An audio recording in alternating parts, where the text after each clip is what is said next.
To watch more videos, please subscribe our channel and press the bell icon to get the notification. আসসালামু আলাইকুম, welcome to the ATC family. প্রিয় শিক্ষার্থী বন্ধুরা, আশা করি তোমরা সবাই ভালো আছো। আজ আমি তোমাদের সাথে পার্ট 2তে বৃত্ত সম্পর্কিত উপপাদ্য খুব সহজে প্রমাণ করার জন্য যে তথ্যগুলো জানা প্রয়োজন সেগুলো নিয়ে বিস্তারিত আলোচনা করব। সো কোনো প্রকার স্কিপ না করে সম্পূর্ণ ভিডিওটি ভালোভাবে দেখবে। তাহলে আমরা চলে আসি যে পার্ট 2তে কী কী জিনিস রয়েছে। এখানে আমাদের আলোচ্য বিষয় হচ্ছে এক নাম্বার ত্রিভুজের বৈশিষ্ট্য।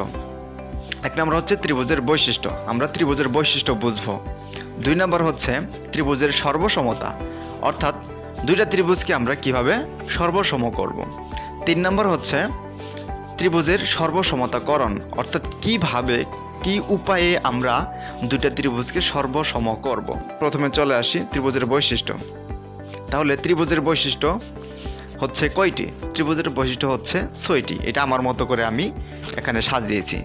এখানে 6টি বৈশিষ্ট্য বলতে কিভাবে, সেটা হচ্ছে 3টি বাহু এবং 3টি কোণ। আমরা জানি প্রত্যেকটি ত্রিভুজের মধ্যে 3টি বাহু থাকে এবং 3টি কোণ থাকে, কারণ আমরা ত্রিভুজের সংজ্ঞাতেই পড়েছি যে কি 3টি বাহু দ্বারা আবদ্ধ ক্ষেত্রকে ত্রিভুজ বলে, সেটা আমরা জানি আগে থেকেই। তার মানে এখানে 3টি বাহু রয়েছে এবং 3টি বাহু থাকার পাশাপাশি 3টা কোণ সৃষ্টি হয়েছে। এখানে প্রত্যেক 2টা বাহুর অন্তর্ভুক্ত কোণ একটি, এরকমভাবে দেখা যাচ্ছে যে একটি ত্রিভুজের মধ্যে 3টি কোণ থাকে। সেই হিসেবে আমি 3টি বাহু এবং 3টি কোণকে একত্রে 6টি বৈশিষ্ট্য বলছি, যে একটি ত্রিভুজের বৈশিষ্ট্য হচ্ছে 6টি। ওকে, এরপর আমরা 2টা ত্রিভুজ এখানে নিয়েছি, এ বি সি এ একটা ত্রিভুজ, আর ডি ই এফ এটা হচ্ছে আরেকটি ত্রিভুজ।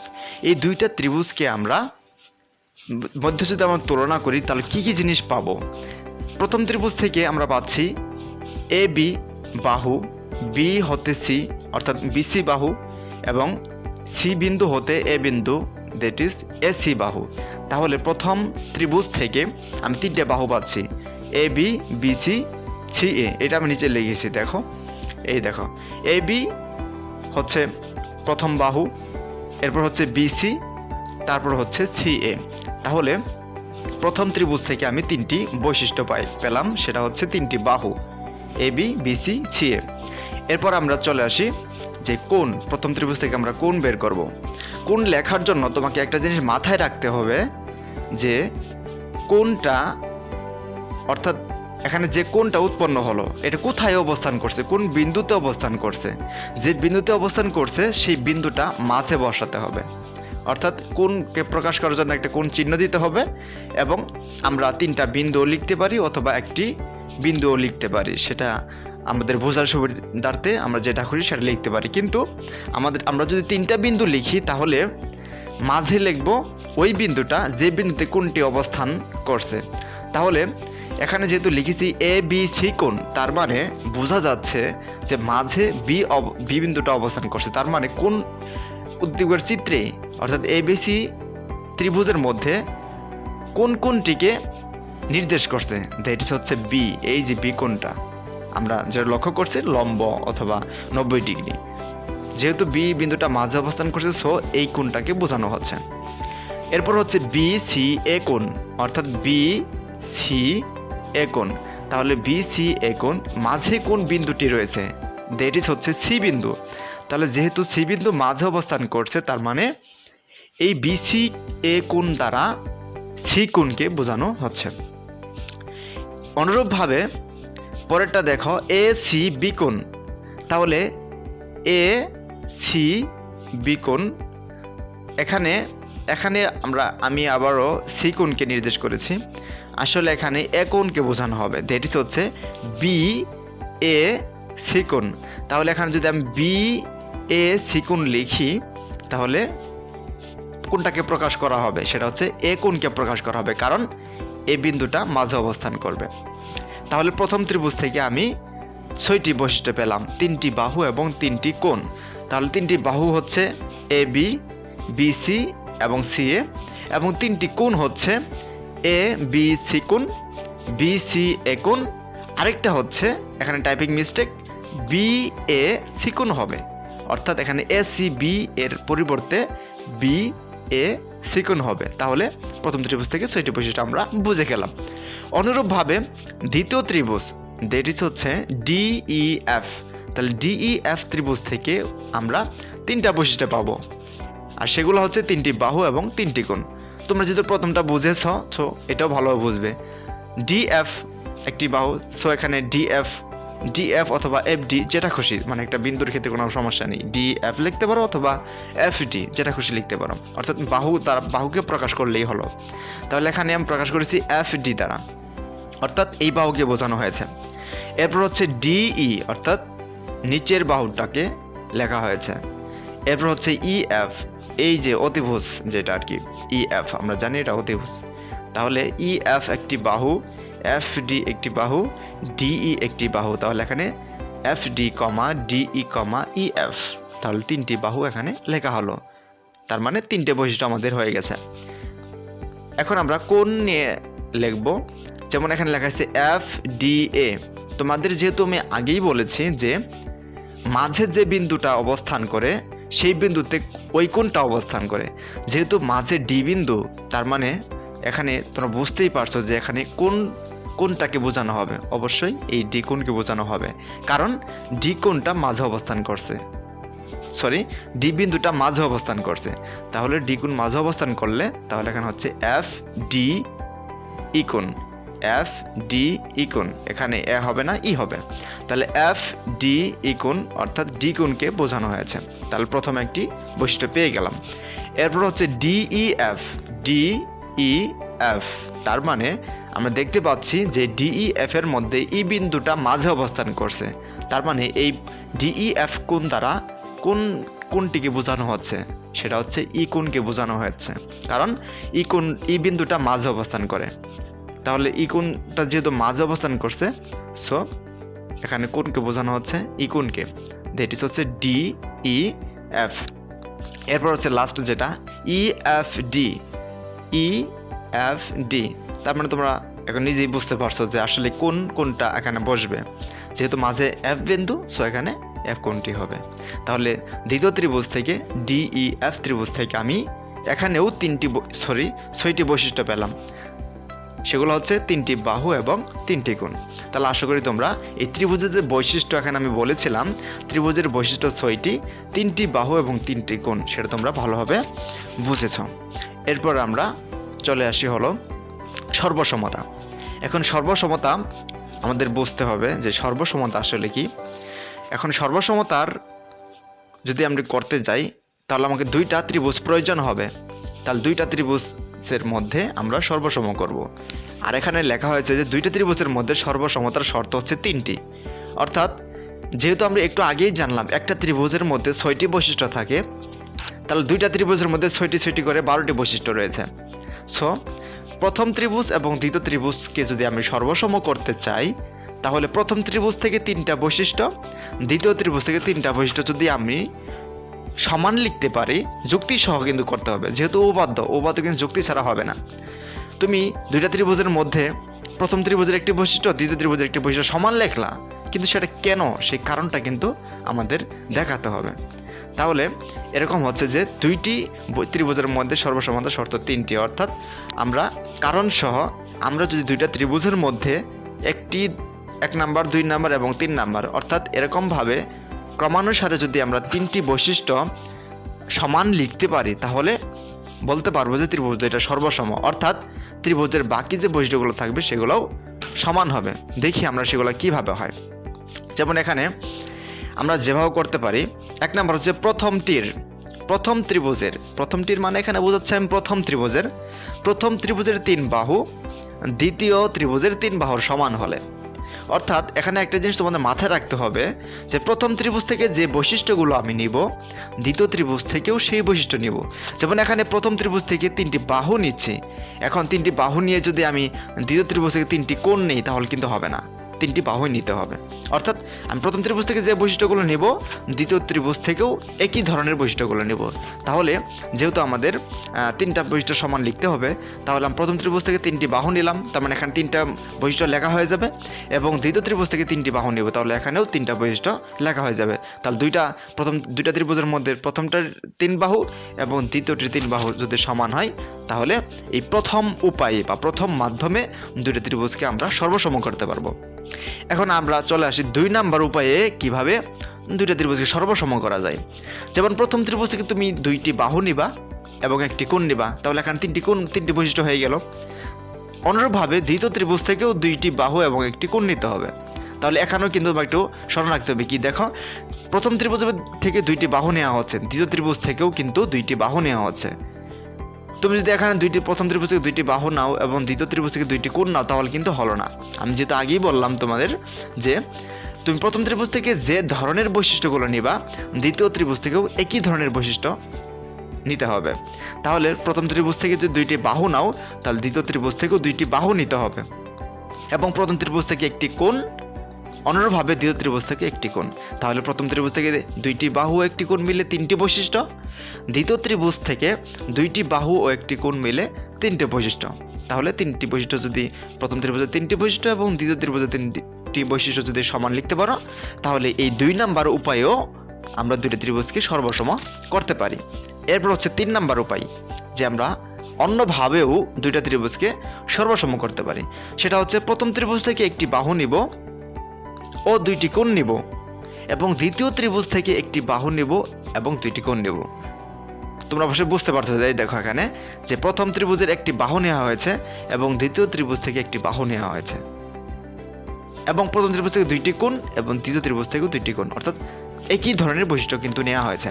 তাহলে আমরা যদি প্রথম ত্রিভুজ থেকে 3টা বৈশিষ্ট্য, সেগুলো হচ্ছে একটি বাহু এবং 2টি কোণ, এবং দ্বিতীয় ত্রিভুজ থেকে 3টা বৈশিষ্ট্য, একটি বাহু ও 2টি কোণ, অর্থাৎ প্রথম ত্রিভুজ থেকে 3টি বৈশিষ্ট্য এবং দ্বিতীয় ত্রিভুজ থেকে 3টি বৈশিষ্ট্য যদি যুক্তি সহ সমান লিখতে পারি, তাহলে এই 3 নাম্বার উপায়েও আমরা দুইটা ত্রিভুজকে সর্বসম করতে পারি।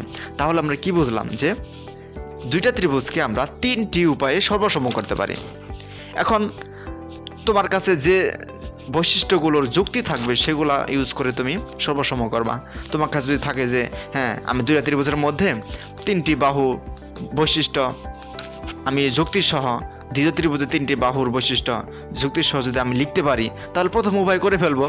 যদি আমার কাছে দেখা যায় যে 3টি বাহুকে আমি যুক্তি সহ সমান লিখতে পারছি না, আমি 2টি বাহু লিখতে পারতেছি, তাহলে অবশ্যই আরেকটা কোণ লিখতে পারবা। তাহলে এই ক্ষেত্রে 2 নম্বর উপায় তোমাকে সর্বসম করতে হবে। আবার যদি দেখা যায় যে মাত্র তুমি একটি বাহু, প্রথম ত্রিভুজের একটি বাহু এবং দ্বিতীয় ত্রিভুজ থেকে একটি বাহু সমান লিখতে পারছো, আর যে বাকি 2টা বাহু আছে সেগুলো যুক্তি সহ তুমি সমান লিখতে পারছো না, সো সেই ক্ষেত্রে তুমি কি করবা, একটি বাহুকে তুমি যুক্তি সহ সমান লিখলা আর বাকি 2টা কোণ লেখো এখন। অর্থাৎ বোঝা গেল যে তুমি তোমার কাছে যে জিনিসগুলোর, অর্থাৎ যে বৈশিষ্ট্যগুলো যুক্তি আছে সেগুলো তুমি ইউজ করবা। সেটা 1 নম্বর মাধ্যমে হতে পারে, সেটা 2 নম্বর মাধ্যমে হতে পারে, অথবা 3 নম্বর মাধ্যমেও হতে পারে। এখন এই যে 3টা বৈশিষ্ট্যকে আমরা, অর্থাৎ 3টা মাধ্যমকে আমরা চিত্রসহ বুঝবো। প্রথমটা আমরা চলে আসি। তাহলে প্রথমটা যেহেতু লিখেছিলাম যে কি, আমি কি করব, দুইটা ত্রিভুজকে 3টি বাহু নিয়ে আমরা সর্বসম করব। তাহলে প্রথম ত্রিভুজ থেকে 3টি বাহু, দ্বিতীয় ত্রিভুজ থেকে 3টি বাহু সমান লিখবো, সেটা কিন্তু যুক্তি থাকতে হবে। তাহলে সেটা কিভাবে দেখো, যেমন এখানে এ বি সি একটা ত্রিভুজ এবং ডি ই এফ এটি হচ্ছে আরেকটি ত্রিভুজ। তাহলে এই দুইটা ত্রিভুজের মধ্যে আমরা কি করব, সর্বসম করব দুইটা ত্রিভুজকে। তাহলে সর্বসম যদি করতে যাই, তাহলে আমাদের কি করতে হবে, বৈশিষ্ট্যগুলো সমান লিখতে হবে, যে কার সাথে কে সমান হবে। যেহেতু আমরা দেখতেই পাচ্ছি এই দুইটা চিত্রের মধ্যে যে এই এবিসি এবং ডিইএফ দুইটা ত্রিভুজই সমকোণী ত্রিভুজ, এবং দুইটা ত্রিভুজের মধ্যে বাহু, কোণ সবগুলাই, অর্থাৎ সবগুলা জিনিসের সমান মনে হচ্ছে, অর্থাৎ সমান দেখা যাচ্ছে। তাহলে আমরা লিখতে পারবো কি কি জিনিস। আমি যেহেতু বলেছি 3টি বাহু এবং প্রথম ত্রিভুজ থেকে 3টি বাহু নিব, এবং দ্বিতীয় ত্রিভুজে 3টি বাহু নেব। এখানে কিন্তু যুক্তিগুলো উপস্থাপন আমি এখানে করিনি। এই যুক্তিগুলো উপস্থাপন কখন করতে হবে? যখন উপপাদ্য প্রমাণ করব। আমি জাস্ট এখানে চিত্র দিয়ে বুঝিয়ে দিয়েছি যে 3টি বাহু দ্বারা আমরা কিভাবে লিখব। এবং এখানে যেমন এখানে দেখো লেখা হয়েছে AB সমান DE, তাহলে নিচে হচ্ছে AB সমান DE। আমি প্রথম ত্রিভুজ থেকে ভূমি AB লিখলাম এবং দ্বিতীয় ত্রিভুজ থেকে ভূমি DE লিখলাম। অর্থাৎ AB সমান DE কেন লিখলাম, এই কারণটা আমরা যখন উপপাদ্য প্রমাণ করব তখন ওই যে উপপাদ্য থেকে আমরা খুঁজে পাবো যে কি কারণে এই দুইটা জিনিস সমান হলো। আমরা এখন শুধু 1 নাম্বার জাস্ট বুঝে নিব যে 3টি বাহুকে কিভাবে সমান লিখে, সেটা আমরা এখানে বুঝে নেব। এবং উপপাদ্য প্রমাণ করার জন্য তখন আমরা যুক্তি সহ আলোচনা করব। তাহলে এখানে দেখো দুইটা ত্রিভুজের মধ্যে তাহলে আমি কি করব, ভূমি নিলাম, প্রথম ত্রিভুজের ভূমি AB নিলাম সমান দ্বিতীয় ত্রিভুজের ভূমি DE। একই ধরনের কিন্তু বৈশিষ্ট্য নেওয়া হচ্ছে, প্রথম ত্রিভুজ থেকে ভূমি নেওয়া হচ্ছে, দ্বিতীয় ত্রিভুজ থেকে ভূমি নেওয়া হচ্ছে। তাহলে এই হলো একটি বৈশিষ্ট্য, সমান লেখা হয়ে গেল। এরপর 2 নম্বর হচ্ছে AC সমান EF। এই যে এখানে AC প্রথম ত্রিভুজ থেকে AC নেওয়া হয়েছে, তার মানে এটা অতিভুজ। যেহেতু আমরা 5-এ পড়েছি, 6-এও পড়েছি, 7-এও পড়েছি যে কি সমকোণী ত্রিভুজের মধ্যে সমকোণের বিপরীত বাহু যেটা থাকে সেটাই অতিভুজ হয়, অর্থাৎ সবচেয়ে বড় বাহুটাই অতিভুজ হয়। তাহলে এখানে কি AC হচ্ছে অতিভুজ, তাহলে AC সমান সমান দ্বিতীয় ত্রিভুজ থেকে অতিভুজ হচ্ছে EF। সো AC সমান সমান EF, তাহলে দুইটা বৈশিষ্ট্য কিন্তু সমান হয়ে গেল। 3 নম্বর হচ্ছে BC সমান DF। তাহলে প্রথম ত্রিভুজ থেকে BC, দ্যাট ইজ হচ্ছে লম্ব। BC লম্ব, কার উপর লম্ব? AB এর উপর লম্ব। তাহলে BC লম্ব সমান সমান দ্বিতীয় ত্রিভুজ থেকে DF লম্ব নেওয়া হয়েছে, তাহলে BC সমান DF। ওকে, তাহলে দুটো ত্রিভুজ থেকে আমরা কি করলাম, প্রথম ত্রিভুজের 3 বাহু লিখলাম, দ্বিতীয় ত্রিভুজের 3 বাহু লিখলাম। এভাবে যদি আমি এই 3টা বৈশিষ্ট্য সমান লিখতে পারি তাহলে আমি বলতে পারবো যে এই দুইটা ত্রিভুজ সর্বসম। তাহলে এখানে যেহেতু আমি 3টা বৈশিষ্ট্য লিখলাম, প্রথম ত্রিভুজ থেকে 3টি বাহু লিখলাম, দ্বিতীয় ত্রিভুজ থেকেও 3টি বাহু লিখলাম, তাহলে বাকি থাকলো কি? বাকি থাকলো 3টি করে কোণ। প্রথম ত্রিভুজ থেকে 3টি কোণ বাকি থাকলো এবং দ্বিতীয় ত্রিভুজ থেকে 3টি কোণ বাকি থাকলো। তাহলে এগুলো আমরা যে 3টা বৈশিষ্ট্য সমান হলে বাকি বৈশিষ্ট্য সমান হয় সেটা আমরা পরের স্লাইডে আমরা আলোচনা করেছি। তাহলে আমরা 1 নাম্বার পরে এখন 2 নাম্বার যাই। 2 নাম্বার মাধ্যমে চিত্র সহ বুঝবো। সেটা হচ্ছে দেখো আমি আগেই বলেছি তোমাদের, দেখো 2টি বাহু ও একটি কোণ, অর্থাৎ প্রথম ত্রিভুজ থেকে 2টি বাহু একটি কোণ নেওয়া হবে, দ্বিতীয় ত্রিভুজ থেকে 2টি বাহু একটি কোণ নেওয়া হবে। তাহলে এখন চিত্রে দেখো সেম ত্রিভুজ আমি এখানে এনেছি, ABC ত্রিভুজ এবং DEF ত্রিভুজ। এই দুইটা ত্রিভুজ থেকে আমি কি করব, দুইটা ত্রিভুজকে সর্বসম করব। তাহলে এখানে 3টা বৈশিষ্ট্য সমান লিখতে হবে।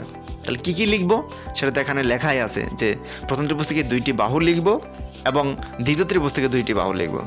প্রথম ত্রিভুজ থেকে একটি কোণ লিখব এবং দ্বিতীয় ত্রিভুজ থেকে একটি কোণ লিখব। তাহলে প্রথম ত্রিভুজ থেকে যদি 2টি বাহু লিখি সেগুলো কি লিখব, এই যেখানে দেখো প্রথম ত্রিভুজ থেকে AB নেওয়া হয়েছে, অর্থাৎ AB সমান DE।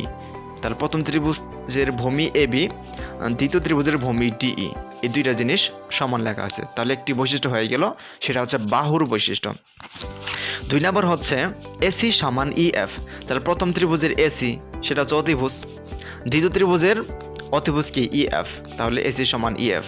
তাহলে এই যে 2টি বৈশিষ্ট্য দেখো, মানে 2টা বাহু, প্রথম ত্রিভুজের একটি বাহু সমান দ্বিতীয় ত্রিভুজের একটি বাহু, প্রথম ত্রিভুজের অন্য একটি বাহু, দ্বিতীয় ত্রিভুজের অন্য একটি বাহু, অর্থাৎ বাহু সম্পর্কিত 2টি বৈশিষ্ট্য হয়ে গেল আমাদের। এখন বাকি আছে একটি কোণ। তাহলে প্রথম ত্রিভুজ থেকে একটি কোণ নিব। দেখো এখানে নেওয়া হয়েছে ABC কোণ। তার মানে তোমরা বুঝতেই তো পারছো যে এখানে কোন কোণটিকে বোঝানো হচ্ছে। যেহেতু B বিন্দুটা মাঝে অবস্থান করছে তার মানে B কোণকে বোঝানো হচ্ছে, দ্যাট ইজ হচ্ছে লম্ব বা সমকোণ অথবা 90 ডিগ্রি, যেটাই বলো না কেন। তাহলে এখানে ABC কোণ, ABC কোণ, তাহলে ABC কোণ সমান হচ্ছে দ্বিতীয় ত্রিভুজের এই D কোণকে বোঝানো হবে, তাহলে হচ্ছে EDF কোণ। এখানেও লম্ব, D কোণ লম্ব বা সমকোণ। তাহলে প্রথম ত্রিভুজ থেকে আমি B কোণ লিখলাম, সেটা হচ্ছে ABC কোণ, এবং দ্বিতীয় ত্রিভুজ থেকে লিখলাম EDF কোণ। তাহলে দেখো কোণ সম্পর্কিত একটি বৈশিষ্ট্য লেখা হলো এবং বাহু সম্পর্কিত 2টি বৈশিষ্ট্য লেখা হলো। তাহলে এই যে 3টা বৈশিষ্ট্য লিখলাম, তা এর ফলে কি হয়ে গেল, এই 2টা ত্রিভুজ সর্বসম হয়ে গেল। তাহলে আমরা কি করতে পারি যে 3টা বৈশিষ্ট্য যেহেতু সমান হয়ে গেল, বাকি 3টা বৈশিষ্ট্য সমান হবে। সেটা আমরা পরে দেখব। এখন আমরা তাহলে 1 নাম্বার মাধ্যমে বুঝে গেলাম যে 3টি বাহু এবং 3টি বাহু, অর্থাৎ প্রথম ত্রিভুজ থেকে 3টি বাহু, দ্বিতীয় ত্রিভুজ থেকে 3টি বাহু সমান লেখা যায়, লিখলে সর্বসম হয়। এবং 2 নাম্বার মাধ্যমে বুঝলাম প্রথম ত্রিভুজ থেকে 2টি বাহু ও একটি কোণ, দ্বিতীয় ত্রিভুজ থেকে 2টি বাহু একটি কোণ সমান লিখলেও সর্বসম হয়। এখন আমরা 3 নাম্বারে যাব। 3 নাম্বার হচ্ছে যে প্রথম ত্রিভুজের একটি বাহু ও 2টি কোণ, দ্বিতীয় ত্রিভুজের একটি বাহু ও 2টি কোণ সমান হবে কিভাবে, সেটা এখন আমরা চিত্র সহ দেখি। আমি সেম ত্রিভুজ দুইটাই এনেছি, এ বি সি এবং ডি ই এফ ত্রিভুজ। তাহলে এখন কি করব, একটি বাহু লিখব, প্রথম ত্রিভুজ থেকে একটি বাহু। তাহলে প্রথম ত্রিভুজ থেকে নেওয়া হয়েছে ভূমি এবি নেওয়া হয়েছে, এবং দ্বিতীয় ত্রিভুজ থেকে ভূমি ডিই নেওয়া হয়েছে। তাহলে বাহু সম্পর্কিত একটি বৈশিষ্ট্য হয়ে গেল এবি সমান ডিই। তাহলে প্রথম ত্রিভুজ থেকে এক বাহু এবং অনুরূপভাবে দ্বিতীয় ত্রিভুজ থেকেও একটি বাহু নিয়ে একটা বৈশিষ্ট্য সমান লেখা হয়েছে। এখন আমি প্রথম ত্রিভুজে 2টি কোণ নিব, এই 2টি কোণ দ্বিতীয় ত্রিভুজে 2টি কোণের সমান লিখব। তাহলে প্রথম ত্রিভুজ থেকে প্রথমে নেওয়া হয়েছে এ বি সি কোণ, অর্থাৎ এ বি সি কোণ, সেটা পূর্বের স্লাইডে তোমরা দেখেছ, অর্থাৎ বি কোণ 90 ডিগ্রি। তাহলে এ বি সি কোণ কার সমান হবে, দ্বিতীয় ত্রিভুজের ই ডি এফ কোণের সমান হবে, সেটা এখানে লিখেছে এ বি সি কোণ সমান ই ডি এফ কোণ। তাহলে কোণ সম্পর্কিত আরেকটি বৈশিষ্ট্য লেখা হয়ে গেল। এখন এরপর হচ্ছে এ সি বি কোণ। তাহলে প্রথম ত্রিভুজ থেকে এ সি বি কোণ, অর্থাৎ সি কোণকে নেওয়া হয়েছে। তাহলে প্রথম ত্রিভুজ থেকে সি কোণ হলে তাহলে দ্বিতীয় ত্রিভুজে কার সমান হবে, এফ কোণের সমান হবে। তাহলে এখানে কি লিখব, ই এফ ডি কোণ, অর্থাৎ এ সি বি কোণ সমান ই এফ ডি কোণ। প্রথম ত্রিভুজ থেকে এই উপরের কোণটা, দ্বিতীয় ত্রিভুজ থেকে উপরের কোণটা। তাহলে কোণ নিয়ে 2টি বৈশিষ্ট্য লেখা হলো, প্রথম ত্রিভুজের থেকে 2টি কোণ, দ্বিতীয় ত্রিভুজ থেকে 2টি কোণ। এবং বাহু নিয়ে একটি বৈশিষ্ট্য লেখা হলো, প্রথম ত্রিভুজের একটি বাহু, দ্বিতীয় ত্রিভুজের একটি বাহু। তাহলে আমি কয়টি বৈশিষ্ট্য সমান পেলাম, 3টি করে বৈশিষ্ট্য সমান পেলাম। প্রথম ত্রিভুজ থেকে 3টি, দ্বিতীয় ত্রিভুজ 3টি সমান হলো। তাহলে এই 3টা বৈশিষ্ট্য সমান হলেও এই 2টা ত্রিভুজকে আমরা সর্বসম বলতে পারবো। তাহলে শুরু থেকে আমরা কি করলাম, যে 3টা বৈশিষ্ট্য, 3টা মাধ্যমে আমরা 2টা ত্রিভুজকে সর্বসম করতে পারি, সেটা আমরা চিত্র সহ বুঝলাম। এরপর আমরা চলে আসি হলো সর্বসমতা করার আগে আমাদের যেটা বুঝতে হবে, যেটা একটু আগে তোমাদের বলেছিলাম, যে ত্রিভুজের মধ্যে যে কোনো 3টি বৈশিষ্ট্য সমান হলে অপর বৈশিষ্ট্য 3টিও সমান হয়।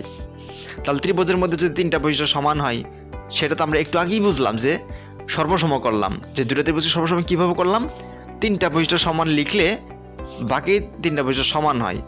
সর্বসম মানেটাই তো হচ্ছে যে প্রথম ত্রিভুজের সবগুলো বৈশিষ্ট্য দ্বিতীয় ত্রিভুজের সবগুলোর বৈশিষ্ট্যের সাথে পৃথক পৃথকভাবে সমান হবে, এর মানেই তো সর্বসমতা। তাহলে প্রথম ত্রিভুজের প্রথম ক্ষেত্রে যদি আমরা কি 2টা ত্রিভুজকে সর্বসম করি, 3টা বৈশিষ্ট্য লিখে যদি সর্বসম করি, তাহলে সর্বসমানের সবগুলো জিনিস সমান হয়ে গেল। তাহলে 3টা বৈশিষ্ট্য যদি সমান হয়, তাহলে কি বাকি বৈশিষ্ট্যগুলো তো সমানই হবে। তাহলে সেটা কিভাবে হয় সেটা আমরা এখন দেখব। সেম ত্রিভুজ A B C D E F, আমরা এটা তো এই যে বাম পাশে এ বি সমান ডিই 1 নাম্বার মাধ্যমে কিন্তু লিখেছিলাম, সরি 1 নাম্বার না, এটা হচ্ছে 3 নাম্বার মাধ্যমে। 3 নাম্বার মাধ্যমে ছিল যে এ বি সমান ডিই, অর্থাৎ একটি বাহু ছিল এবং 2টি করে কোণ ছিল। তাহলে আমি যদি এখানে একটি বাহু লিখি, অর্থাৎ 2টা ত্রিভুজ থেকে আমি যখন বাহু সম্পর্কিত একটি বৈশিষ্ট্য লিখলাম সমান, এবং কোণ সম্পর্কিত 2টি বৈশিষ্ট্য লিখলাম, তার মানে এখানে কি বুঝতে পারছো, যে বাহু সম্পর্কিত যদি একটি বৈশিষ্ট্য লেখা হয়েছে, তাহলে বাহু সম্পর্কিত আরও 2টা বৈশিষ্ট্য বাকি আছে। তাহলে এখানে কোন 2টা বৈশিষ্ট্য বাকি আছে, যেহেতু তুমি এ বি সমান ডিই লিখেছ, তাহলে প্রথম ত্রিভুজের মধ্যে আরও 2টা বাহু বাকি, সেটা হচ্ছে এসি। তাহলে এসি, প্রথম ত্রিভুজ থেকে এসি কার সমান হবে, ইএফ এর সমান হবে। দেখো এসি সমান ইএফ। আরেকটা বৈশিষ্ট্য বাকি আছিল কি, লম্ব বিসি। তাহলে প্রথম ত্রিভুজের বিসি হয়, তাহলে বিসি সমান দ্বিতীয় ত্রিভুজের ডিএফ এর সমান হবে। তার মানে কি বুঝলা, এখানে বাম পাশে যেহেতু আমি লিখেছিলাম একটি বাহু সমান, প্রথম ত্রিভুজের একটি বাহু, দ্বিতীয় ত্রিভুজের একটি বাহু সমান, তাহলে ত্রিভুজের মধ্যে তো 3টি বাহু থাকে, তাহলে একটি বাহু যদি সমান লিখে ফেলি, বাকি 2টি করে বাহু থাকে না, তাহলে এই বাকি 2টা বৈশিষ্ট্য আমরা সমান লিখতে পারলাম। এরপর হচ্ছে বাম পাশে দেখো 2টি কোণ সমান লেখা হয়েছে, তার মানে আর একটি করে কোণ বাকি আছে। প্রথম ত্রিভুজ থেকে একটি কোণ বাকি আছে এবং দ্বিতীয় ত্রিভুজ থেকে একটি কোণ বাকি আছে, কিন্তু কোনটা বাকি আছে সেটা দেখো, যেখানে যেহেতু বি কোণ লেখা হয়েছে, তার মানে প্রথম ত্রিভুজ থেকে বি কোণ লেখা হয়েছে, এবং বাম পাশে দেখো প্রথম ত্রিভুজ থেকে এ সি বি কোণ, মানে সি কোণকে নেওয়া হয়েছিল, তার মানে উপরে কোণটা নেওয়া হয়েছিল। তাহলে প্রথম ত্রিভুজ থেকে বি কোণ এবং সি কোণ দুইটা লেখা হয়ে গেছে কিন্তু বাম পাশে। তার মানে কোন কোনটা বাকি আছে? এ কোণ বাকি আছে। তাহলে এখানে এ কোণ লিখবা। তাহলে এ কোণ যদি তুমি লেখাও তাহলে এই বিন্দুটা মাঝে থাকবে, আর বাকি দুইটা বিন্দু আগে পিছিয়ে দিয়ে দিবা। তাহলে এখানে কি বি এ সি কোণ, তুমি চাইলে সি এ বি কোণও লিখতে পারো, কোনো প্রবলেম নেই। অর্থাৎ তুমি যে কোণটাকে নির্দেশ করতেছো সেই কোণটার বিন্দুটা মাঝে থাকতে হবে। তুমি যদি এখানে এ কোণকে বোঝাও তাহলে এই বিন্দুটা মাঝে থাকবে, আর বাকি দুইটা বিন্দু আগে পিছিয়ে থাকবে। ওকে, তাহলে প্রথম ত্রিভুজ থেকে আমি এ কোণ লিখলাম। তাহলে দ্বিতীয় ত্রিভুজ থেকে খেয়াল করো, দ্বিতীয় ত্রিভুজের বাম পাশে কি লিখেছিলা? ইডি এফ কোণ, অর্থাৎ ডি কোণ লিখেছিলা। তাহলে এখানে ডি কোণ যদি লেখা হয়ে থাকে তাহলে ডি কোণ বাদ। আর এখানে ডান পাশে যদি ই এফ ডি অর্থাৎ এফ কোণ লেখা হয়েছিল, দ্যাট ইজ উপরের কোণটা, তাহলে এফ কোণ বাদ। তাহলে ডি কোণ এবং এফ কোণ এই দুইটা যদি বাদ দেই তাহলে বাকি থাকে কোনটা? ই কোণ থাকে। তাহলে এই যে ই কোণ এখানে লিখবো। তাহলে ই কোণটা যদি লিখতে যাই তাহলে এই বিন্দুটা মাঝে থাকবে, আর বাকি দুইটা বিন্দু আগে পিছিয়ে লিখে দেবো, ডি ই এফ অথবা এফ ই ডি, তোমার যা খুশি, কোনো প্রবলেম নেই। তাহলে এই বিন্দুটা মাঝে থাকবে, ডি ই এফ। তাহলে এখানে কি পেলাম? বি এ সি কোণ সমান ডি ই এফ কোণ। তাহলে তোমরা কি বুঝলা যেখানে যে ছিল ত্রিভুজের দ্বয়ের মধ্যে যে কোনো তিনটি বৈশিষ্ট্য সমান হলে অপর তিনটি বৈশিষ্ট্য সমান হয়? দেখো তাহলে কি, প্রথম ত্রিভুজ থেকে আমি যেহেতু তিনটা বৈশিষ্ট্য লিখেছিলাম, দুইটা কোণ এবং একটি বাহু, তাহলে একটি বাহু যদি আমি সমান লিখি তাহলে বাকি থাকলো দুইটি বাহু, এই যে দুইটি বাহু নিয়ে বৈশিষ্ট্য সমান লিখলাম। এবং যেহেতু দুইটা কোণ সমান হয়েছে বা দুইটা কোণ সমান লেখা হয়েছে তাহলে বাকি থাকলে একটা কোণ, তাহলে এটা। এর জন্যই লেখা হয়েছে যে ত্রিভুজের মধ্যে যে কোনো তিনটি বৈশিষ্ট্য সমান হলে অপর বৈশিষ্ট্য তিনটিও সমান হয়। অর্থাৎ এই তিনটা বৈশিষ্ট্য যদি সমান হয়েছে তাহলে বাকি বৈশিষ্ট্যগুলো সমান লেখা যায়। এটাই হচ্ছে আমাদের মূল কথা। তাহলে এটা ছিল 3 নম্বর মাধ্যমটাকে। এরপর হচ্ছে এটা দেখো, এটা হচ্ছে 2 নম্বর মাধ্যমটা। দ্যাট ইজ হচ্ছে দুইটি বাহু সমান লিখতে হয় এবং একটি কোণ লিখতে হয়। তাহলে এখানে দুইটি বাহু সমান লেখা আছে, এখানে এবি সমান ডিই, অর্থাৎ প্রথম ত্রিভুজ থেকে এবি, এবং দ্বিতীয় ত্রিভুজ থেকে ডিই অর্থাৎ ভূমি সমান ভূমি লেখা আছে, এবং প্রথম ত্রিভুজ থেকে এসি দ্যাট ইজ অতিভুজ, দ্বিতীয় ত্রিভুজ থেকে অতিভুজ ইএফ, তাহলে এসি সমান ইএফ লেখা আছে। তার মানে বাহু সম্পর্কে দুইটি বৈশিষ্ট্য লেখা হয়ে গেছে। তাহলে বাকি থাকলো কি? আরেকটি বাহু থাকলো বাকি, সেটা কোনটা? সেটা লম্ব বাকি থাকলো। তাহলে লম্বটা তুমি এখানে লিখে দাও, তাহলে বিসি। তাহলে বিসি সমান কি লিখবা? দ্বিতীয় ত্রিভুজে কোনটা বাকি আছে? যেহেতু এখানে লেখা হয়েছে ডিই অর্থাৎ এখানে ভূমি লেখা হয়েছে এবং অতিভুজ ইএফ লেখা হয়েছে, তাহলে বাকি থাকলো কি? ডিএফ। সো এখানে ডিএফ লিখে দাও, তাহলে বিসি সমান ডিএফ, অর্থাৎ প্রথম ত্রিভুজের লম্ব বিসি, দ্বিতীয় ত্রিভুজের লম্ব ডিএফ। এটা বাকি ছিল, সেটা লিখে দিলাম। ওকে, এরপর হচ্ছে কোণ। দেখো এখানে কোণ, একটা কোণ লেখা হয়েছে, প্রথম ত্রিভুজ থেকে একটি কোণ, দ্বিতীয় ত্রিভুজে একটি কোণ, অর্থাৎ কোণ নিয়ে সমান লেখা হয়েছে, একটি বৈশিষ্ট্য। তাহলে এ বি সি কোণ লেখা হয়েছে, অর্থাৎ এ বি সি কোণ, অর্থাৎ বি কোণকে নেওয়া হয়েছে। তাহলে দ্বিতীয় ত্রিভুজ থেকে ইডিএফ ডি কোণকে নেওয়া হয়েছে। তাহলে প্রথম ত্রিভুজ থেকে যদি বি কোণ নেওয়া হয় এবং দ্বিতীয় ত্রিভুজ থেকে ডি কোণ নেওয়া হয় তাহলে কি কি বাকি থাকলো? এখানে প্রথম ত্রিভুজ থেকে এ কোণ বাকি থাকলো এবং প্রথম ত্রিভুজ থেকে সি কোণ বাকি থাকলো। অনুরূপভাবে দ্বিতীয় ত্রিভুজ থেকে ই কোণ বাকি থাকলো এবং এফ কোণ বাকি থাকলো। তাহলে তুমি এ কোণ যদি লেখো তাহলে এ কোণ লিখলে প্রথম ত্রিভুজ থেকে যদি এ কোণ লেখো কার সমান লিখবা? দ্বিতীয় ত্রিভুজের ই কোণের সমান। এবং প্রথম ত্রিভুজের সি কোণ যদি লেখো কার সমান লিখবা? এফ কোণের সমান। সো আমরা এখন এ কোণকে লিখবো, দ্যাট ইজ হচ্ছে এ সি বি কোণ। তাহলে এ সি বি কোণ, তাহলে যে উপরের কোণটা নেওয়া হয়েছে, তাহলে উপরের কোণটা যদি এখানে বসায় তাহলে এ সি বি কোণ, তাহলে এই ডান পাশে অর্থাৎ 2 নম্বর ত্রিভুজ থেকে কোন কোণটা নিবা? অবশ্যই উপরেরটা, এফ কোণ। তাহলে এ সি বি কোণ, এই যে এ সি বি কোণ সমান ই এফ ডি কোণ, ই এফ ডি কোণ, অর্থাৎ প্রথম ত্রিভুজ থেকে উপরেটা নেওয়া হয়েছে, দ্বিতীয় ত্রিভুজ থেকে উপরের বিন্দুটা বা উপরের কোণটাকে নেওয়া হয়েছে। তাহলে বাকি থাকলো কি? এই যে এ কোণ বাকি আছে এখন। তাহলে এই যে বি এ সি কোণ, বি এ সি কোণ, তাহলে বি এ সি কোণ নিলাম। তাহলে ডান পাশে কি কি বাকি থাকে? ই এফ ই ডি কোণ অথবা ডি ই এফ কোণ, যেটাই বলা হয় ডি ই এফ কোণ। তাহলে প্রথম ত্রিভুজ থেকে যেহেতু তিনটা বৈশিষ্ট্য সমান হয়ে গেল, অনুরূপভাবে দ্বিতীয় ত্রিভুজ থেকেও কি যেহেতু তিনটা বৈশিষ্ট্য সমান হলো তাহলে কি অনুরূপভাবে বাকি তিনটা বৈশিষ্ট্য সমান লেখা যায়। এটাই ছিল আমাদের 2 নম্বর মাধ্যমে। 3 নম্বর মাধ্যম কি ছিল? 3 নম্বর মাধ্যম হচ্ছে এই দেখো, তিনটে বাহু সমান থাকলে বাকি তিনটা কোনো সমান লেখা যায়। তাহলে তিনটে বাহু যেটা হচ্ছে ভূমি সমান ভূমি, তারপর হচ্ছে অতিভুজ সমান অতিভুজ, লম্ব সমান লম্ব। তাহলে তিনটা বৈশিষ্ট্য যদি বাহু নিয়ে সমান হয় তাহলে বাকি থাকলো কোণ। তাহলে এখানে কি থাকবে? এ কোণের সঙ্গে ই কোণ লিখবা, বি কোণের সঙ্গে ডি কোণ লিখবা, সি কোণের সঙ্গে এফ কোণ লিখবা। তাহলে কি হয়ে গেল? এ বি সি কোণ সমান সমান ই ডি এফ কোণ, এ সি বি কোণ সমান সমান ই এফ ডি কোণ, এবং লাস্ট হচ্ছে বি এ সি কোণ সমান ডি ই এফ কোণ। তাহলে কি বুঝলা? যে এই তিনটা মাধ্যমে থেকে আমরা যদি আমরা সর্বসম করি তিনটা বৈশিষ্ট্য দিয়ে, তাহলে বাকি তিনটা বৈশিষ্ট্য যেগুলো বাকি থাকে বৈশিষ্ট্যগুলা, সেই বৈশিষ্ট্যগুলো আমরা সমান লিখতে পারি। যদি আমি একটি বাহু লিখি, দুইটা কোণ লিখি, তাহলে বাকি থাকলো দুইটি বাহু এবং একটি কোণ, সেটা সমান লিখে দেব। যদি আমরা দুইটি বাহু সমান লিখি, একটি কোণ সমান লিখি, তাহলে বাকি থাকলো একটি বাহু এবং দুইটি কোণ, সেটা লিখে দেব। যদি আমরা তিনটি বাহু সমান লিখি, তাহলে বাকি থাকলো কি তিনটি কোণ, সো তিনটি কোণ সমান লিখে দেব। এগুলোর মূল কথা হচ্ছে কি, যে ত্রিভুজের মধ্যে যে কোনো তিনটে বৈশিষ্ট্য সমান হলে বাকি তিনটা বৈশিষ্ট্য সমান হয়। তবে তোমাদের একটা জিনিস খেয়াল রাখতে হবে, প্রথম ত্রিভুজ থেকে তিনটা কোণ সমান হলে, অর্থাৎ প্রথম ত্রিভুজে তিনটা কোণ, দ্বিতীয় ত্রিভুজে তিনটা কোণ সমান, তাহলে কিন্তু ত্রিভুজের সর্বসম হবে না। কারণ আমরা জানি একটি ত্রিভুজের, সেটা যত বড়ই হোক না কেন, যত ছোটই হোক না কেন, ত্রিভুজের মাঝে যে তিনটা কোণ থাকে, এই তিনটা কোণের সমষ্টি কিন্তু 180 ডিগ্রি। তাহলে 180 ডিগ্রি যদি হয়, তাহলে এবং কোণ কিন্তু সমান হতে পারে, কিন্তু তাদের ক্ষেত্রফল কিন্তু সমান হবে না। আর ক্ষেত্রফল যদি সমান না হয়, বাহু কি সমান হবে? কেন? কারণ হচ্ছে কোণ সমান, কিন্তু বাহুগুলো তো সমান না। সো এই জিনিসটা মাথায় রাখতে হবে তোমাদের, যে দুইটা ত্রিভুজের মধ্যে তিনটা কোণ সমান হলে কিন্তু ত্রিভুজটাকে সর্বসম বলতে পারবে না। হ্যাঁ, তবে বলতে পারো। সেটা কিভাবে? দুইটা ত্রিভুজ তুমি সমান সমান লিখছো, মানে ক্ষেত্র সমান, বাহু সমান, কোণও সমান, সেক্ষেত্রে তিনটা কোণ সমান, তাহলে বাকি বাহুগুলো সমান হবে, সেটা হতে পারে। তখন সেক্ষেত্রে দুইটা ত্রিভুজ সর্বসম হবে।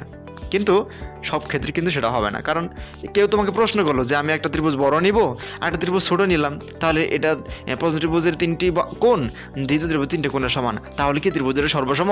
অবশ্যই না, কারণ তাদের ক্ষেত্র তো সমান না। আর ক্ষেত্র যেহেতু সমান না, তার মানে কি বাহুও সমান হবে না দুইটার সাথে। ওকে, তাহলে আমরা ভালোভাবে বুঝে গেলাম। ওকে, এখন ত্রিভুজকে সর্বসমকরণ আমরা দুইটা ত্রিভুজ কিভাবে সর্বসম করব, এটা আমি বৃত্ত থেকে দেখিয়েছি। কারণ আমাদের আলোচনায় হচ্ছে বৃত্ত সম্পর্কিত উপপাদ্য। তাহলে বৃত্ত সম্পর্কিত উপপাদ্যের ক্ষেত্রে আমরা কিভাবে দুইটা ত্রিভুজকে সর্বসম করব, এটি আমরা বুঝবো। কারণ আমি এই ভিডিওতে আমি যে উপপাদ্যগুলো প্রমাণ করার জন্য সর্বসম করতে হয় সেগুলো উপস্থাপন করেছি, সেটা লাস্টের দিকে তোমরা পাইবা।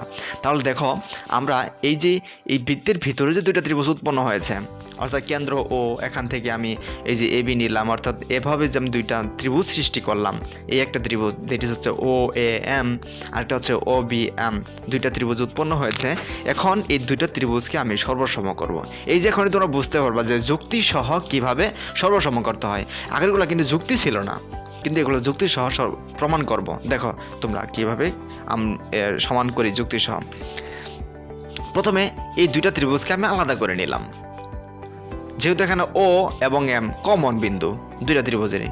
এখানে ও বিন্দু কমন, এম বিন্দু কমন, সো এখানে ও এম রইলো, এখানে ও এম রইলো, আর এই পাশে ছিল এ বিন্দু, সো এখানে এ থাকলো আর এখানে বি থাকলো।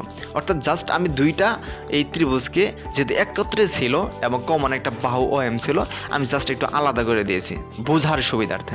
ওকে, তাহলে এখানে আমরা এই দুইটা ত্রিভুজ পেলাম, তার দুইটা ত্রিভুজকে সর্বসম করব। তার সর্বসম করতে হলে কি করতে হয়? তিনটা বৈশিষ্ট্য সমান লিখতে হয়। এখন তোমার কাছে যে বৈশিষ্ট্যগুলোর যুক্তি আছে, শুধু সেই বৈশিষ্ট্যগুলা যুক্তি সহ তিনটা বৈশিষ্ট্য লিখে সর্বসম করে ফেলবা।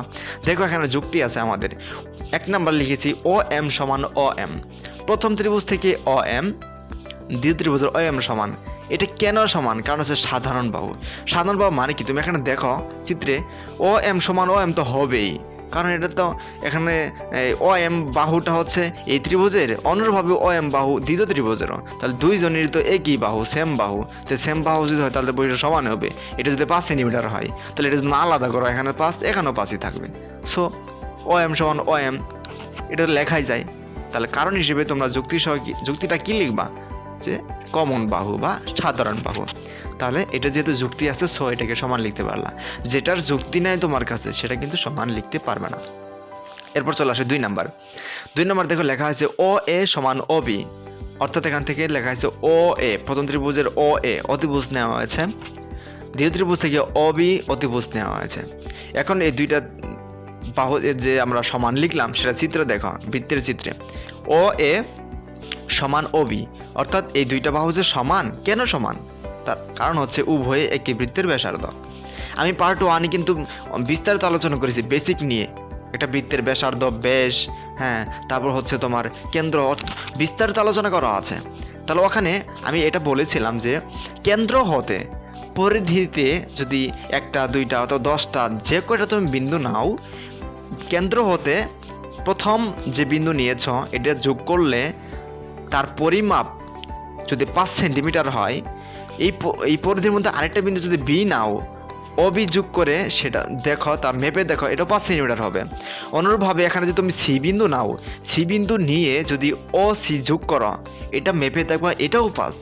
অর্থাৎ আমি ওখানে বলেছিলাম যে কেন্দ্র হতে পরিধিস্থ মানে পরিধিতে অবস্থান করে এরকম বিন্দুগুলা যোগ করলে যতগুলো সরল রেখা পাওয়া যায়, যতগুলো রেখাংশ পাওয়া যায়, সবগুলোর পরিমাপ সমান, তাই না? এটা আমি বলেছিলাম, তোমরা দেখলেই বুঝতে পারবে ওখানে। তাহলে ও এ সমান অবি, অর্থাৎ এখানে দেখা যাচ্ছে ও এ, তার মানে কেন্দ্র হতে পরিধিত এ বিন্দু অবস্থান করছে, তার মানে ও এ রেখাংশ সমান কার? অবি। তাহলে এই দুইটা জিনিস কেন সমান? তো বোঝাই যাচ্ছে যে ব্যাসার্ধ, ও এ হচ্ছে ব্যাসার্ধ এবং এখানে অবিও হচ্ছে ব্যাসার্ধ। এখানে তুমি যদি সি নাও, ও সি যোগ করো, ও সিও ব্যাসার্ধ হবে। এখানে তুমি যদি ডি নাও, ও থেকে যদি ডি যোগ করো, ও ডি হয়, সেটাও ব্যাসার্ধ। অর্থাৎ সবগুলাই তো ব্যাসার্ধ। কার ব্যাসার্ধ? কয়টা বৃত্তের ব্যাসার্ধ? এখান থেকে একটা বৃত্ত অঙ্কন করা হয়েছে, তাহলে একই বৃত্তের ব্যাসার্ধ।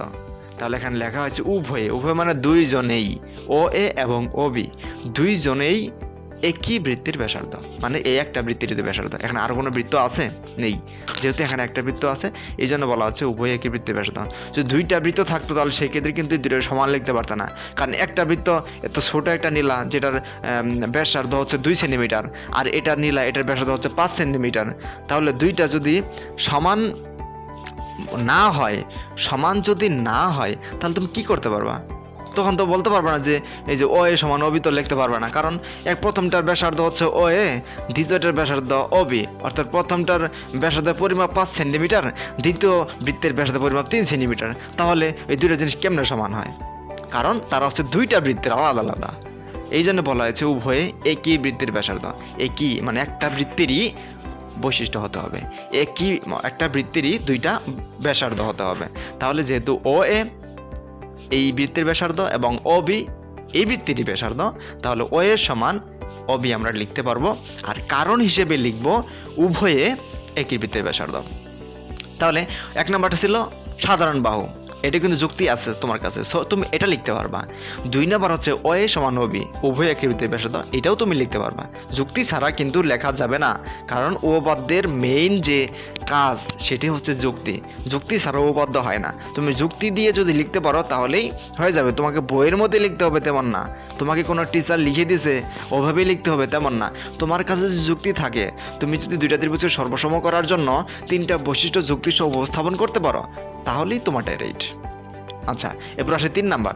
3 নাম্বার এখানে দেখো লেখা হয়েছে এ বি সমান B M, sorry A M সমান বি এম। এখান থেকে এ এম সমান বি এম, এটার একটা আমি যখন অঙ্কন করেছি এটা একটা উপপাদ্য শুরুতে লেখা থাকে যে এই এম বিন্দুটা এ বি এর মধ্যবিন্দু।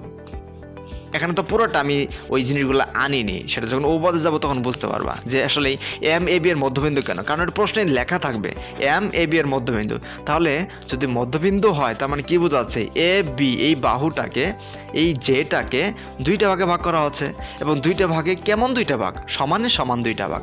তার মানে সমানে সমান যদি হয় তাহলে এ এম সমান বি এম, তাহলে এই 2টা জিনিস সমান হবে। তাহলে এই জন্য আমরা লিখতে পারবো এ এম সমান বি এম। তাহলে এটার কারণটা লিখবো এম হচ্ছে এ বি এর মধ্যবিন্দু। তাহলে এখানে 3টা বৈশিষ্ট্য।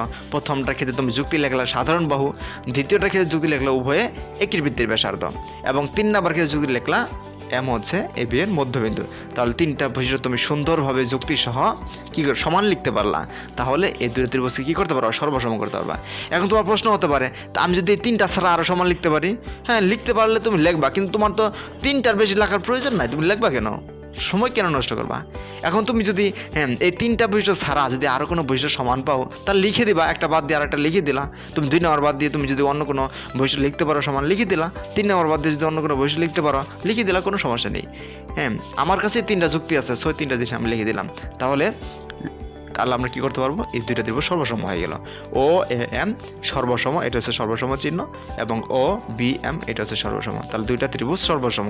তাহলে তো বুঝতে পারলা ত্রিভুজ দ্বয়কে সর্বসমকরণ মানে হলো 2টা ত্রিভুজকে কিভাবে সর্বসম করতে হয় কিন্তু ত্রিভুজটা কিন্তু ভিতরে, কারণ আমরা আলোচনা করতেছি বৃত্ত নিয়ে, বৃত্তের ভিতরে উপাদ্য নিয়ে। ওকে, এরপর আমরা চলে আসি হলো যে যেসব উপপাদ্য প্রমাণ করার জন্য সর্বসম্মতা প্রয়োজন। তোমাদের একটু আগে আমি বলেছিলাম যে এই যে আমরা যে সর্বসম করতেছি, সর্বসম বুঝতেছি, ত্রিভুজের বৈশিষ্ট্যগুলো বুঝলাম, বা কেন সর্বসম এত আলোচনা করার প্রয়োজন, কেন আমরা এই তথ্যগুলো বুঝবো। আমি প্রথমে কিন্তু বলেছিলাম যে আমরা উপপাদ্য প্রমাণ করার জন্য যে তথ্যগুলো প্রয়োজন সেগুলো বুঝবো। আর সেগুলো কেন বুঝবো? কারণ হচ্ছে যেসব উপপাদ্য প্রমাণ করার জন্য এই সর্বসমতা প্রয়োজন, অর্থাৎ যেগুলো উপপাদ্য প্রমাণ করার জন্য সর্বসমতা প্রয়োজন হবে সেগুলাই যখন তোমাদের কাছে উপস্থাপন করেছি। দেখো, বৃত্তের কেন্দ্র ও বেশ ভিন্ন কোণ যে এর উপর মধ্যবিন্দুর সংযোজক রেখাংশ ওই যে এর উপর লম্ব, এই উপপাদ্যকে প্রমাণ করার জন্য মাস্ট বি সর্বসম করতে হবে। তাহলে সর্বসম করতে হবে, তাহলে সর্বসম বুঝতে হবে না। ওকে, 2 নম্বর দেখো, 2 নম্বর যে উপপাদ্যকে প্রমাণ করার জন্য সর্বসম করা লাগবে সেটা হচ্ছে বৃত্তের সকল সমান যে কেন্দ্র হতে সমুদ্রবর্তী। 3 নম্বর যেটা প্রমাণ করতে হবে সেটা হচ্ছে বৃত্তের কেন্দ্র হতে সমুদ্রবর্তী সকল যে পরস্পর সমান। 4 নম্বর যেটা প্রমাণ করতে হবে সেটা হচ্ছে বৃত্তের সমান যে এর মধ্যবিন্দুগুলো সমবৃত্ত। 4 নম্বর হচ্ছে দেখো, বৃত্তের দুইটি সমান যে পরস্পরকে ছেদ করলে দেখাও যে এদের একটির অংশদ্বয় অপরটির অংশদ্বয়ের সমান। 6 নম্বর হচ্ছে বেশের দুই প্রান্ত থেকে তার বিপরীত দিকে দুইটি সমান যে অঙ্কন করলে তারা সমান্তরাল হয়। 7 নম্বর হচ্ছে বেশের দুই প্রান্ত থেকে এর বিপরীত দিকে দুইটি সমান্তরাল যে আঁকলে এরা সমান হয়। 8 নম্বর হচ্ছে যে দুইটি সমান্তরাল যে এর মধ্যবিন্দুর সংযোজক সরল রেখা কেন্দ্রগামী এবং জেদের উপর লম্ব। 9 নম্বর হচ্ছে দেখো, 9 নম্বর কি এখানে এনেছি, যে কোনো বৃত্তের দুইটি যে পরস্পরকে সমদ্বিখণ্ডিত করলে তাদের ছেদবিন্দু বৃত্তটির কেন্দ্র হবে। 10 নম্বর হচ্ছে এখানে একটু মডেল হয়ে আসছে। দেখো, বৃত্তের বহিস্থ কোনো বিন্দু থেকে বৃত্তের দুইটি স্পর্শক টানলে ওই বিন্দু থেকে স্পর্শ বিন্দুদের দূরত্ব সমান। আর 11 নম্বর যেটা লাস্ট সেটা হচ্ছে দুইটি বৃত্ত এক কেন্দ্রিক হলে এবং বৃহত্তর বৃত্তটির কোনো যে ক্ষুদ্রতর বৃত্তটিকে স্পর্শ করলে উক্ত যে স্পর্শ বিন্দুতে সমদ্বিখণ্ডিত হয়। এইগুলা এই যে 1 থেকে 11টা, এই 11টি উপাদ্যে মাস্ট বি তোমাকে সর্বসম করতে হবে। তাহলে সর্বসমতার যে প্রয়োজনীয়তা সেটা কি বুঝতে পারলা, যে কি পরিমাণ প্রয়োজন। তুমি সর্বসমতা যদি নাই বুঝো তাহলে উপাদ্য প্রমাণ করবা কেমনে? তোমাকে তো বুঝতে হবে সর্বসমতা। সো আমি এই যে 11টি উপাদ্য এগুলা কিন্তু পার্ট বাই পার্ট আমি আলোচনা করব। অবশ্যই তোমরা পার্ট বাই পার্ট ভিডিওগুলা দেখে নেবে এবং পূর্বের ভিডিওটি অর্থাৎ পূর্বের যে পার্ট 1 আমি দিয়েছিলাম ওই ভিডিওটির লিঙ্কটি ডেসক্রিপশন বক্সে দেওয়া থাকবে। তোমরা সেই ভিডিওটি ডেসক্রিপশন বক্স থেকে তোমরা সেটা দেখে নেবে এবং জেনে নেবে। কারণ হচ্ছে পার্ট 1টা যদি ভালোভাবে না বুঝো তাহলে কিন্তু বুঝবে না কেন্দ্র কি, ব্যাসার্ধ কি, যে কি, তারপর হচ্ছে অর্থাৎ যতগুলো বৈশিষ্ট্য তোমার জানার প্রয়োজন বেসিক, সেই জিনিসগুলো না বুঝো তাহলে ওগুলো তো প্রমাণ করতে পারবে না। তাহলে তোমাদের কি করতে হবে, পার্ট 1টা দেখে নিতে হবে। পার্ট 1 যদি দেখে নাও তাহলে পার্ট 2, 3, 4, 5 এভাবে তুমি ধারাবাহিকভাবে সবগুলা ক্যাচ করতে পারবা। তো আমাদের আলোচনা এ পর্যন্তই কমপ্লিট। এই ধরনের আরো ভিডিও পেতে চ্যানেলটি সাবস্ক্রাইব করে আমাদের সাথেই থাকবে এবং পাশে থাকা বেল আইকনটি ক্লিক করতে ভুলবে না। যদি ভিডিওটি ভালো লাগে তাহলে লাইক দিবে, আর কোনো প্রকার ডাউট থাকলে কমেন্ট করে জানাবে। অবশ্যই বন্ধুদের মাঝে শেয়ার করতে ভুলবে না। Stay home, stay safe. আল্লাহ হাফেজ।